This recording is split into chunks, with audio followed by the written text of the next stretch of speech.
আছে প্ৰাঞ্জলে যেটো প্ৰশ্ন উত্থাপন কৰিছিলে যে অৰুণোদয় বা লাখপতি বাইদেউ বা চৰকাৰী যিবিলাক ফ্ৰীবিজ আঁচনি সেইবিলাক আমি বিৰোধিতা কৰিছো নেকি সেই কথাটো যে কৈছো মই বিৰোধিতা কৰিব নোৱাৰা মানুহ নহয় এটা কথা আপোনালোকক কৈ থওঁ যে আমি কৈছো যে বিজেপিৰ ফালৰ পৰা যেটো প্ৰতিশ্ৰুতি এক মিনিট মই কৈ লৈছো মানে বিজেপিৰ ফালৰ পৰা কোৱা হৈছিল 26 লাখ মানুহৰ কৰ্মসংস্থাপন তেওঁলোকে সৃষ্টি কৰিব বছৰে 2 কোটিকে চাকৰি জেনেৰেট কৰাৰ কথা কৈছিল আজি পথাৰত পানী যোগান দিব নোৱাৰে আপোনাৰ সিৰিয়াল ফাট মেলিছে আজি কৃষক বিলাকক এতিয়া অৰুণোদয় দি বা যিকোনো সৰু সৰু আঁচনি দি তেওঁলোকে মন ভুলাব খুজিছে দৰকাৰী কামবিলাক তেওঁলোকে কৰিব খোজা নাই আজি অসমীয়া জাতি ফ্ৰী চাউল খাবলগীয়া জাতি নেকি আজি স্বাধীনতাৰ সময়ত আপোনালোকে জানে সেই কথা বতৰাবিলাক অসম সম্পদশালী ৰাজ্য আছিল অসমে বেলেগ ৰাজ্যক দিব পৰা আজি আপোনাৰ ব্ৰিটিছে যে ইয়াত যে শাসন কৰি আছিল কিমান সম্পদ লুটি লৈ গৈছে অসম এনেকুৱা ৰাজ্য নহয় যে কোনবা চৰকাৰ দি থাকিব অসমীয়া মানুহে খাই থাকিব তেনেকুৱা ভিক্ষাৰী জাতি নাছিল আজি চৰকাৰ থকা মানুহবিলাকে আজি এজিপি বিজেপি কংগ্ৰেছ এইবিলাক মানুহে আজি হিতাধিকাৰীলে আজি এই ৰজা জাতিক আচলতে পৰিণত কৰিছে সেই কথা বতৰা আমি জানো নহয় মই মিছিং মানুহ কেতিয়াও আমি আচলতে এই চৰকাৰী আঁচনিবিলাকৰ পৰা আমি আগতে এইবিলাক ঢুকিয়ে পোৱা নাছিলো এইবিলাক এতিয়া চৰকাৰৰ ব্যৱস্থাপনাৰ জৰিয়তে অসমক দেউলিয়া কৰা হৈছে তাৰ ৰিজাল্ট আহিছে আজি অসমীয়া জাতিক আপোনালোকে কেতিয়াও এনেকুৱা হিতাধিকাৰী বনাই চলাই থাকিম বুলি কেতিয়াও নাভাবিব মই কৈছো কি নিজে খুটি খাওয়াৰ পৰা এটা ব্যৱস্থাপনা এক মিনিট নিজে খুটি খাওয়াৰ পৰা এটা ব্যৱস্থাপনাৰ কথা কৈছো মানুহে আচলতে কৰ্মসংস্থাপন যেতিয়া চৰকাৰে দিব তেতিয়া ডেফিনেটলি অৰুণোদয় আঁচনি আমাৰ প্ৰয়োজন নাথাকিব সেই কথা কৈছো আজি মই যে আপোনাক উল্লেখ কৰিছো যে বিজেপি চৰকাৰৰ ফালৰ পৰা কৰ্মসংস্থাপনৰ কাৰণে পৰ্যটন উদ্যোগটোৰ কাৰণে তেওঁলোকে সেই টকা বাজেটত ধাৰ্য কৰিছে আজি শিক্ষা স্বাস্থ্যৰ কাৰণে কেই টকা তেওঁলোকে বাজেটত ধাৰ্য কৰিছে আজি যিমান ফ্ৰীবিজ আছে আপোনালোকে চাব অৰুণোদয়ৰ কাৰণে যিটো সময়ত আপোনাৰ 5000 কোটি টকা আছুতীয়াকৈ তেওঁলোকে ধাৰ্য কৰিব পাৰে আজি লাখপতি বাইদেউৰ কাৰণে 3500 কোটি টকা তেওঁলোকে ধাৰ্য কৰিব পাৰে সেই সময়ছোৱাত আপুনি পৰ্যটন উদ্যোগৰ কাৰণে কেই টকা ধাৰ্য কৰিলে এই সময়ছোৱাত এগ্ৰিকালচাৰ ৰিভলিউচনৰ কাৰণে কৃষকৰ কাৰণে কেই টকা ধাৰ্য কৰিলে যিটোৰ জৰিয়তে অসমৰ কৃষকে নিজে উৎপাদন কৰিলেহেঁতেন অসম আচলতে আপোনাৰ এই মানুহবিলাক আমাৰ যিবিলাক এতিয়া বিজেপি চৰকাৰ দিনত আপোনালোকে দেখিছে যে গাঁওবিলাকলৈ আপোনালোকে যদি চাই গাঁৱত এতিয়া মানুহ নাপায় এতিয়া সব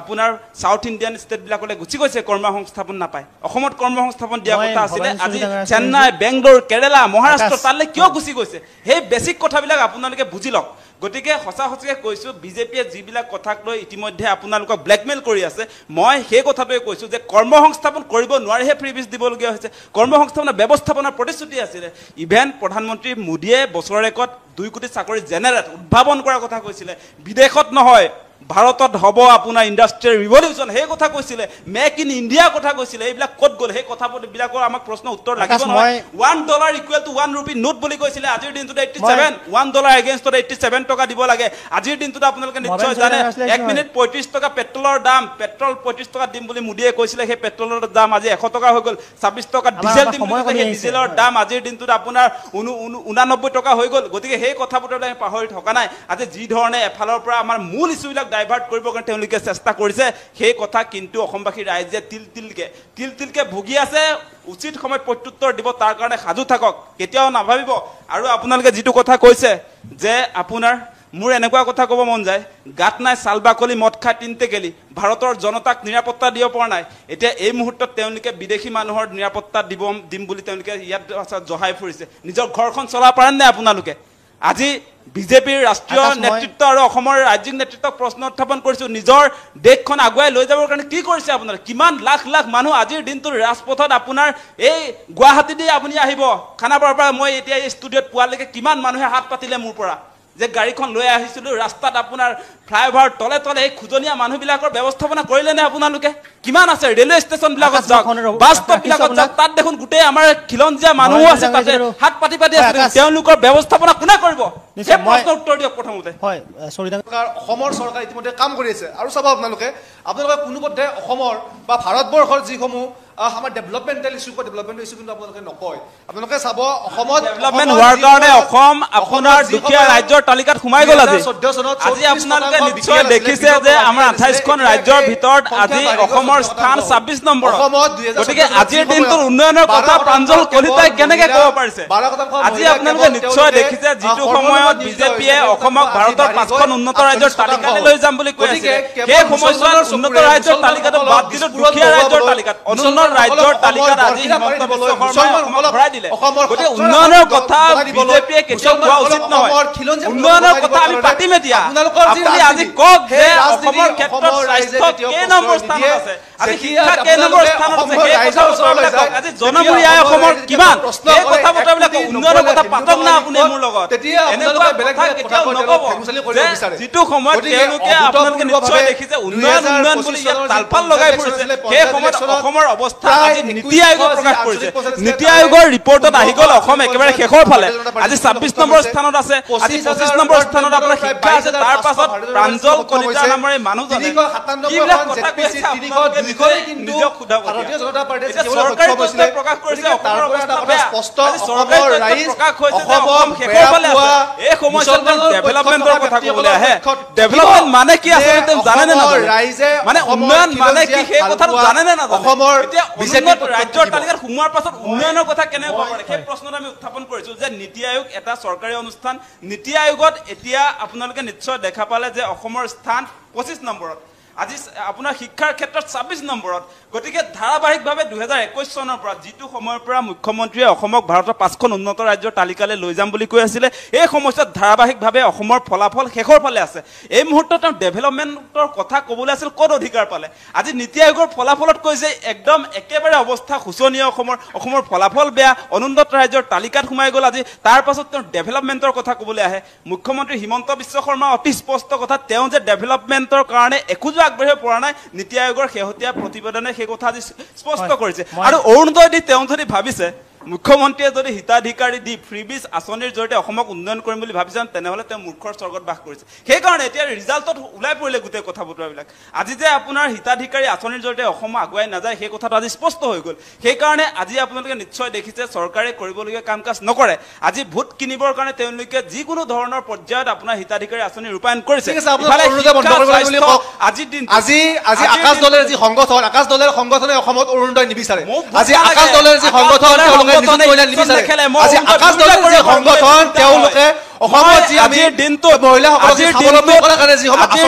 মই অৰুণোদয় লাখপতি বাইদেউ বিৰোধিতা কৰিলেও মোৰ একো নাযায় মই ইলেকশ্যন খেলিবলগীয়া মানুহ নহয় মই মানুহে নিজে আচলতে নিজৰ ভৰিত থিয় দি আচলতে কৰ্মসংস্থাপনৰ জৰিয়তে মানুহে নিজৰ ঘৰ পৰিচালনা কৰাটো মই বিচাৰোঁ মই কেতিয়াও আপোনাৰ এনেকৈ মানুহক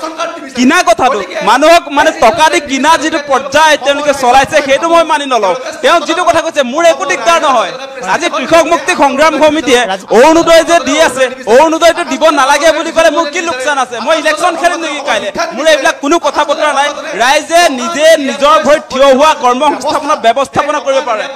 আজি চৰকাৰে নাজানে আজি হিমন্ত বিশ্ব শৰ্মাই নাজানে যে অসমৰ মানুহক কেনেকৈ ক'ত কৰ্মসংস্থাপন দিব তেওঁ আচলতে পৰ্যটনৰ ক্ষেত্ৰত কি কৰিব আজি এগ্ৰিকালচাৰৰ ক্ষেত্ৰত কি কৰিব আজি ব্যৱসায় বাণিজ্যৰ ক্ষেত্ৰত কি কৰিব আজি আপোনাৰ এই বিষয়বিলাক তেওঁলোকে নাজানে আজি এগ্ৰিকালচাৰ ৰিভলিউচনৰ কথা তেওঁলোকে নাজানে মানে মানুহক তেওঁলোকে হিতাধিকাৰী বনাই আপোনাৰ মানুহৰ ভোট ক্ৰয় কৰিব খোজে মই কৈ দিছোঁ মই ডেফিনেটলি মই মানুহক ফ্ৰীবিজ সজোৱাটো কেতিয়াও নামানো কল্যাণকামী ৰাজ্যত হ'ব পাৰে কিছু সময়ৰ কাৰণে মানুহক আৰ্থিক অনাটনৰ পৰা দূৰ কৰা কিন্তু তাৰ মানে এইটো নহয় যে প্ৰতিজন মানুহক আপুনি এনেকৈ ভিক্ষাৰী বনাব সেই কথা কেতিয়াও নহয় এটা কথা অতি স্পষ্ট যিটো কথা কৈছে মোৰ কি আহে যায় মই এতিয়া ফ্ৰীবিজ আঁচনিবিলাক বিৰোধিতা কৰিলে অসমৰ ৰাইজে বেয়া পাব মই ইলেকশ্যন খেলিম নেকি মোৰ কোনো তাত আহে বা নাযায় মই কৈছোঁ যে প্ৰতিজন মানুহক আচলতে কৰ্মসংস্থাপনৰ ব্যৱস্থাপনা কৰিব পাৰিলে ভাল সেই কথা মই কৈ আছোঁ ৰাইজে যাতে আপোনাৰ প্ৰতিগৰাকী মানুহৰ হাতত এতিয়া চৰকাৰলৈ মানে আপোনাৰ বাট চাই থাকিব পাৰে মাহেকৰ মূৰত এই ১২৫০ টকা আহিব বুলি এনেকুৱা পৰ্যায়ত গৈছেগৈ আজি অসমৰ মানুহ এতিয়া চাওক এতিয়া আৰু এটা দৰকাৰী কথা কৈ আছোঁ অসমৰ আজি আপোনালোকে নিশ্চয় জানে যে মানুহৰ অৱস্থা বেয়া মানুহক কৰ্মসংস্থাপন দিব পৰা নাই বিজেপি চৰকাৰে মানে ২৬ লাখ নিবনুৱাৰ কৰ্মসংস্থাপনৰ কথা কৈছিলে কৰ্মসংস্থাপন দিব নোৱাৰি এতিয়া তেওঁলোকে হিতাধিকাৰী বনাইছে সেই কথা বতৰাবিলাক আছে নহয় এতিয়া আমাৰ কথা অতি স্পষ্ট যে আমি কৈছোঁ যে কৰ্মসংস্থাপন দিব লাগে আজি কৰ্মসংস্থাপনৰ ব্যৱস্থা নকৰি তেওঁলোকে ১৫০০-১২০০ আমাৰ কি মহিলাবিলাকৰ আপোনাৰ ভোটৰ মূল্য ১৫০০ টকা নেকি সেই কথা নহয় গতিকে এনেকুৱা ধৰণৰ কথা বতৰাৰ জৰিয়তে কোনো কাৰণতে সেইকাৰণে আজি অসম আগুৱাই গৈছে অৰুণোদয় দিয়াৰ কাৰণে আজি অসম আগুৱাই গৈছে লাখপতি বাইদেউ দিয়াৰ কাৰণে আজি শেষৰ তালিকাত আহি গ'ল আজি গতিকে এই কথা বতৰাবিলাক আপোনালোকে চাওক আজি কিহৰ কাৰণে তেওঁলোকে ফ্ৰীবিজ আঁচনি দিবলগীয়া হৈছে মানে কৰ্মসংস্থাপন দিব নোৱাৰিলে তেওঁলোকে ২৬ লাখ নিবনুৱাৰ কৰ্মসংস্থাপন দিব নোৱাৰাৰ ফলস্বৰূপে এতিয়া তেওঁলোকে আপোনাৰ হিতাধিকাৰী আঁচনিবিলাক দি আছে আজি অসমৰ মানুহক তেওঁলোকে কিনিব খুজিছে এই কথাটো কোনে মানি ল'ব আমি অসমীয়া জাতিটোৱে ৰাজাৰ পণ কৰি থকা জাতি এটা হ'মনে কেৱল হিতাধিকাৰী সৰ্বস্ব এটা জাতি হ'ম কেৱল যদি আমি ভাবোঁ যে আমি অৰুণোদয় দিছোঁ নিযুত